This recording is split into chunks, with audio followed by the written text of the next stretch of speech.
Hi dears, good morning. എല്ലാവർക്കും നമസ്കാരം.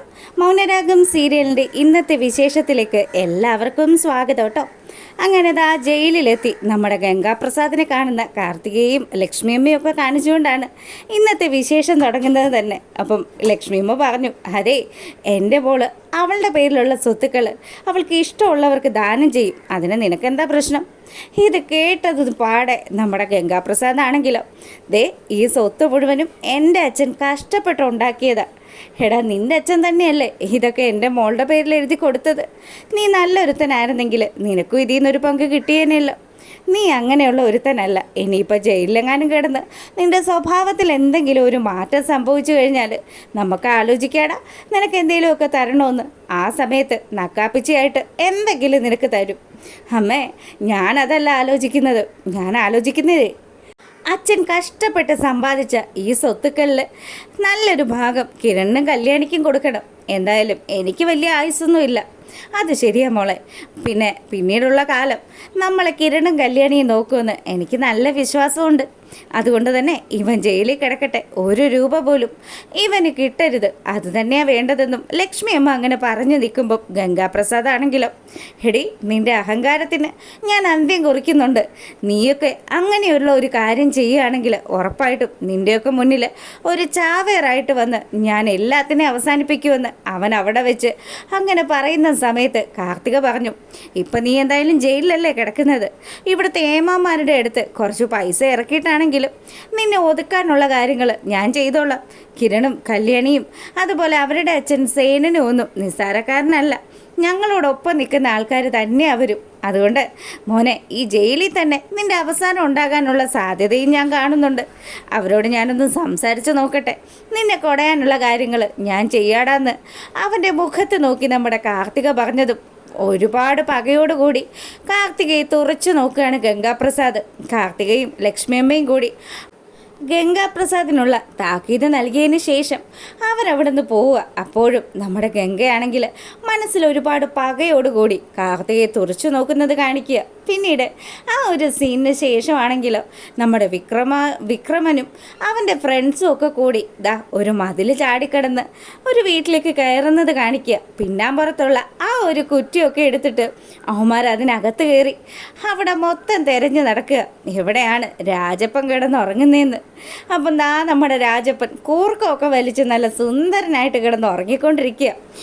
രാജപ്പൻ്റെ അടുത്തെത്തിയ വിക്രം ആണെങ്കിൽ വിക്രം പറയുന്നുണ്ട്, അതെ, ഇത്രയും ആൾക്കാരിവിടെ വന്നിട്ടും ദേ ഈ ലൈറ്റ് ഇട്ടിട്ടും ഈ പൊട്ടൻ ഇതുവരെ അറിയുന്നില്ലല്ലോ, കൂർക്കം വലിച്ചു കിടന്ന് ഉറങ്ങുകയാണല്ലോ. അങ്ങനെ പോയാൽ പറ്റത്തില്ലല്ലോ എന്ന് പറഞ്ഞ് നമ്മുടെ രാജപ്പനെ ഇങ്ങനെ തട്ടി വിളിക്കുക വിക്രം. എടാ രാജപ്പ, എഴുന്നേക്കടാന്ന് പറയുമ്പം രാജപ്പനാണെങ്കിലോ, ഇതാരാ ഇത്?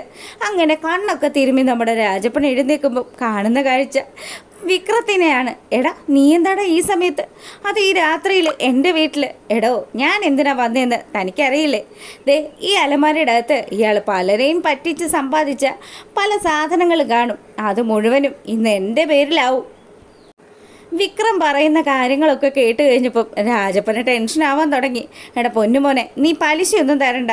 നിൻ്റെ അച്ഛന് ഞാൻ നൽകിയ തുകയുടെ ആ ഒരു മുതൽ അത് മാത്രം എനിക്ക് തന്നാൽ മതിയടാ. തനിക്ക് മുതലും ഇല്ല പലിശയില്ല. ഇന്ന് താൻ ഇവിടെ പൂത്തി വെച്ചിരിക്കുന്നതൊക്കെ ഞാൻ അടിച്ചു മാറ്റും.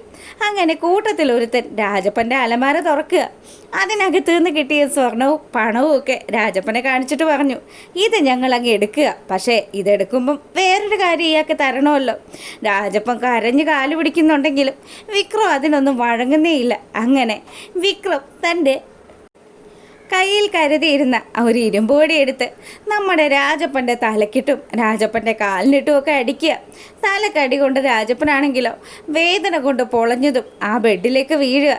ശരിക്കും ഈ ദുഷ്ടന്മാരെല്ലാവരും കൂടെ നമ്മുടെ രാജപ്പനെ പഞ്ഞി കിട്ടും.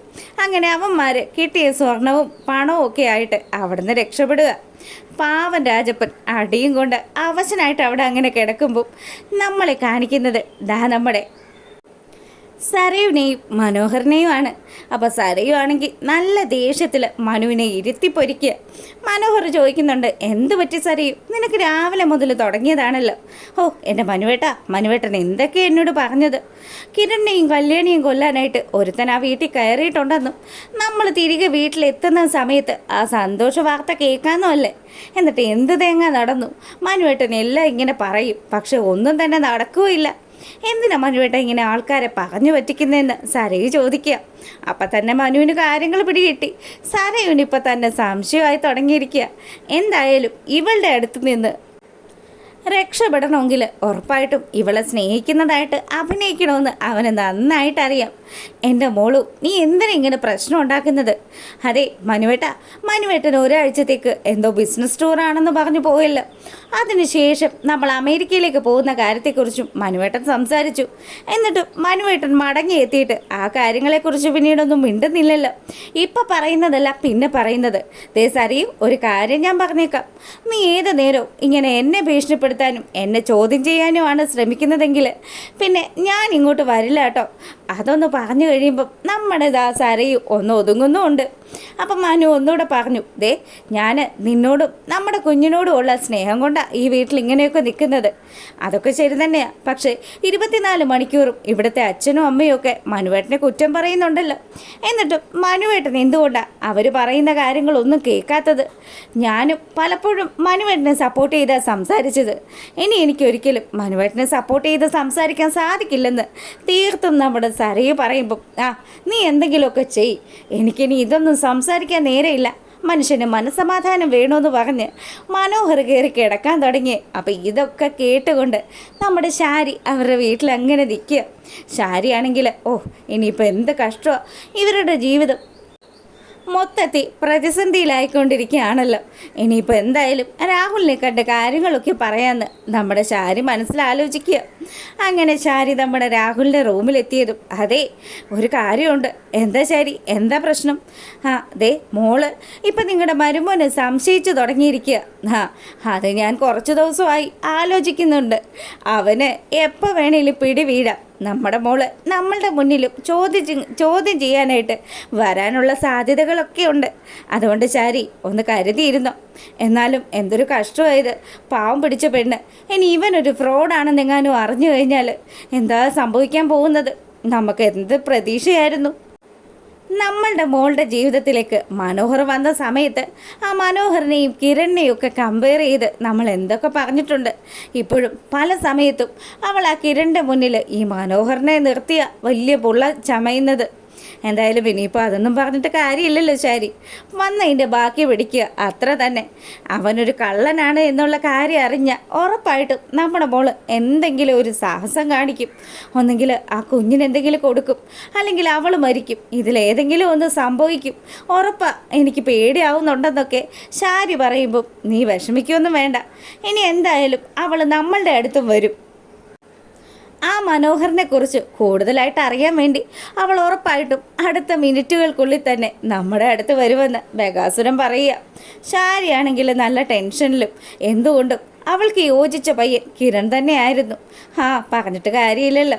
അങ്ങനെ നമ്മുടെ ശാരി അവിടെ നിന്ന് പോകുന്ന സമയത്ത് നമ്മളെ കാണിക്കുന്നത് ഒരു ബേക്കറിയുടെ ഫ്രണ്ടിൽ നിന്ന് ഡ്രിങ്ക്സ് കുടിക്കുന്ന നമ്മുടെ വിക്രത്തിനെയും കൂട്ടരെയും ഒക്കെയാണ്. അപ്പം അവന്മാരൊക്കെ ഈ ഡ്രിങ്ക്സ് കഴിച്ചുകൊണ്ട് നിൽക്കുന്ന സമയം ഒരു കാറിൽ നമ്മുടെ രാജപ്പനങ്ങ് വന്ന് ഇറങ്ങി. തലയിലൊരു വലിയ കെട്ടൊക്കെ ഉണ്ട്. നമ്മുടെ വിക്രം അടിച്ചതിൻ്റെ ആ ഒരു കെട്ട്. അങ്ങനെ കടയുടെ മുന്നിലെത്തിയതും ഇവിടെ ചായ കിട്ടുമോയെന്ന് ചോദിച്ച് ആ കടക്കാരൻ്റെ അടുത്ത് രാജപ്പൻ ചെന്നു. അയ്യോ ചേട്ടാ, ചായ ഇല്ലല്ലോ, ഡ്രിങ്ക്സ് എന്തെങ്കിലും മതിയോന്ന് രാജപ്പനോട് ചോദിക്കുക. ചായ ഇല്ലല്ലേ, ഡ്രിങ്ക്സ് ഒന്നും വേണ്ട. അല്ലടാ, നീ ഇതെന്തിനാ ഇതുപോലത്തെ പാട്ട പിടിച്ച ഒരു കടയും തുറന്നു വെച്ചിരിക്കുന്നത്? നിനക്ക് പൈസ വേണോ? ഞാൻ തരാമല്ലോ. അപ്പം വിക്രവും കൂട്ടരും ഒക്കെ ഇത് കേട്ട് നിൽക്കുക. ദൈവമേ, രാജപ്പനാണല്ലോ വന്നിരിക്കുന്നത്. അങ്ങനെ അയാൾക്ക് കുറച്ച് പൈസയും കൊടുത്ത് രാജപ്പൻ തിരിയുന്ന സമയത്താണ് നമ്മുടെ വിക്രത്തിനെ കാണുന്നത്. വിക്രമാണെങ്കിൽ പണി പാളി. അങ്ങനെ നിൽക്കുമ്പോഴത്തേക്കിനും രാജപ്പൻ വന്നിട്ട് വിക്രത്തോട് ചോദിച്ചു, എടാ മോനെ വിക്രം, എന്നെ കൊണ്ടുവരാ വിശേഷം? നിന്റെ അച്ഛൻ പ്രകാശിനെ കണ്ടിട്ട് കുറേ നാളായല്ലോ. അവന് ഞാനൊരു സാധനം വാങ്ങിച്ച് വീട്ടിൽ വെച്ചിട്ടുണ്ട്. അവനെ ഒന്ന് കാണുകയാണെങ്കിൽ ദേ വീട്ടിലേക്കൊന്ന് വരാൻ പറയണം. കുറച്ച് നാളായിടെ കൂടിയിട്ട്. അങ്ങനെ ഇവന്മാർക്ക് എല്ലാവർക്കും നമ്മുടെ രാജപ്പൻ പണം വാരിക്കോരി കൊടുക്കുക. നിങ്ങൾ ആരും കഷ്ടപ്പെടരുത്, പാവപ്പെട്ട ഒരു മനുഷ്യരും കഷ്ടപ്പെടരുത്. ആർക്ക് എന്താവശ്യമുണ്ടെങ്കിലും എന്നോട് പറഞ്ഞാൽ മതി. ഏത് സമയവും രാജപ്പൻ്റെ വീടിൻ്റെ മുന്നിൽ വന്ന് കൊട്ടിക്കഴിഞ്ഞാൽ ഈ രാജപ്പൻ പണം തരും.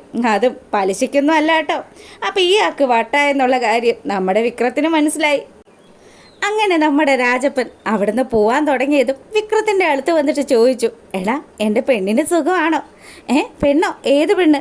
എടാ കല്യാണിയുടെ കാര്യമാടാ ഞാൻ പറയുന്നത്. കണ്ണടച്ചു കഴിഞ്ഞാൽ ഇപ്പം എൻ്റെ കല്യാണിയുടെ മുഖമാണ് എൻ്റെ മനസ്സിലുള്ളത്. അതുകൂടെ കേട്ട് കഴിഞ്ഞപ്പം വിക്രത്തിന് മൊത്തത്തിൽ മനസ്സിലായി ഈ പൊട്ടനെനി ഇവൻ്റെ തലക്കടി വീണ്ടതിൻ്റെ പേരിൽ കേസ് കൊടുത്താൽ പോലും വട്ടം പറയുന്നതൊന്നും ഒരു കോടതിയും കേൾക്കില്ലല്ലോ. അങ്ങനെ പിറ്റേ ദിവസമായതും നമ്മുടെ വിക്രം നമ്മുടെ രാഹുലിനെ വിളിക്കുക. അങ്കിളെ, ഒരു പ്രശ്നമുണ്ട്. എന്താടാ, എന്താ കാര്യം? അതെ, ഗംഗാപ്രസാദിനെ പോലീസ് പിടിച്ചു. അപ്പം കിരണിൻ്റെ വീട്ടിൽ നിന്ന് കൊണ്ടുപോയത് ഗംഗാപ്രസാദിന് തന്നെയാണോ എന്ന് നമ്മുടെ രാഹുൽ ചോദിക്കുക. എന്നിട്ട് നീ അവനെ കണ്ടായിരുന്നോ? ഇല്ലെങ്കിലേ കാണാൻ പറ്റിയില്ല. ഞാനൊന്ന് കോടതി പോയായിരുന്നു. ഇപ്പം ആൾ റിമാൻഡിലാണ് ഉള്ളത്. എന്തായാലും വിശദമായിട്ട് അന്വേഷിക്കണം. അവനെ പുറത്തിറക്കേണ്ടുന്ന കാര്യങ്ങൾ എല്ലാം ചെയ്യണം. അങ്കിളിൻ്റെ ഇപ്പോൾ എഴുന്നേറ്റ് നടക്കാറായോ എന്ന് വിക്രം ചോദിച്ചതും, ഇല്ലടാ, ഞാൻ ഇങ്ങനെ തന്നെ കിടക്കുകയാണ്. നീ എങ്ങനെയൊക്കെ കഷ്ടപ്പെട്ടിട്ടാണെങ്കിലും ആ ഗംഗാപ്രസാദിനെ പുറത്തിറക്കണം. അവൻ നമുക്കൊരു ആശ്വാസവും ഒരു ബലവും ഒക്കെ തന്നെയായിരുന്നു എന്ന് രാഹുൽ പറയുക. ഇത് കേട്ടതും ഞാൻ എന്തായാലും ഇടയ്ക്ക് അങ്കിളിനെ വിളിച്ചോളാം. അങ്കിള് വിഷമിക്കുമൊന്നും വേണ്ട, എല്ലാ കാര്യങ്ങളും നമുക്ക് സോൾവ് ചെയ്യാമെന്ന് പറഞ്ഞ് വിക്രം ഫോൺ വയ്ക്കുക. അങ്ങനെ രാഹുൽ ഈ കാര്യങ്ങളൊക്കെ ആലോചിച്ചുകൊണ്ട് നിൽക്കുമ്പം നമ്മുടെ സരയു രാഹുലിൻ്റെ അടുത്തേക്ക് വരുന്നു. അപ്പം രാഹുലിനോട് സരയു ചോദിച്ചു, എന്താ വെച്ചാൽ ആരാ വിളിച്ചത്? എൻ്റെ മോളെ ഒന്നും പറയണ്ട. ആ കിരണിൻ്റെ വീട്ടിൽ നിന്ന് പോലീസുകാർ കൊണ്ടുപോയതേ ഗംഗാപ്രസാദിനെയാ. ഗംഗാപ്രസാദിനെയോ? അതേന്നേ, ആ കിരണിനെയും കല്യാണിയും ഒക്കെ കൊല്ലാൻ വേണ്ടിയിട്ട് ഗംഗാപ്രസാദ് അവരുടെ വീട്ടിൽ ചെന്നതാ. എന്നിട്ട് ഗംഗാപ്രസാദിനെ പോലീസുകാർ കൊണ്ടുപോയപ്പം അവന് അത്യാവശ്യം പരിക്കൊക്കെ ഉണ്ടായിരുന്നു. അങ്ങനെയാണെങ്കിൽ ആരായിരിക്കും വെച്ചാൽ അവനെ ഉപദ്രവിച്ചത്? മിക്കവാറും കിരൺ തന്നെ ആകാനാ സാധ്യതയെന്ന് രാഹുൽ പറയുക. ഇത് കേട്ടതും തളർന്നു കിടക്കുന്ന കിരണോ, എന്താ വെച്ചാൽ ഈ പറയുന്നത്? കിരണിന് അനങ്ങാൻ പോലും പറ്റില്ലല്ലോ. പിന്നെ എങ്ങനെയാ കിരൺ ഉപദ്രവിക്കുന്നത്? മോളെ, അവിടെ അത്യാവശ്യം ഫൈറ്റ് അറിയാവുന്നത് കിരണിനല്ലേ? അതുകൊണ്ട് തന്നെ കിരണാകാനാണ് സാധ്യത. എന്തായാലും ഗംഗാപ്രസാദിനെ പോലീസ് കൊണ്ടുപോയ സമയത്ത് അവന് അത്യാവശ്യം നല്ല പരിക്ക് തന്നെ ഉണ്ടായിരുന്നു. അങ്ങനെ അത്രയും ഇഞ്ചപ്പരുവാക്കി അവനെ ഇടിച്ചിടണമെങ്കിൽ അത് കിരണിനെ പോലെ ആരോഗ്യമുള്ള ഒരുത്തനെ കൊണ്ട് മാത്രമേ സാധിക്കുകയുള്ളൂ എന്ന് രാഹുൽ പറയുക. അപ്പം കല്യാണിയും കിരണും അതുപോലെ അവിടെയുള്ള ആൾക്കാരും ഒക്കെ നമ്മുടെ സരയുനും അതുപോലെ അവളുടെ വീട്ടുകാർക്കും ഒക്കെ ഭീഷണിയായിട്ട് നിൽക്കുമ്പോൾ ഇതൊക്കെ ആലോചിച്ചുകൊണ്ടിരിക്കുന്ന സരയുനെ കാണിച്ചാണ്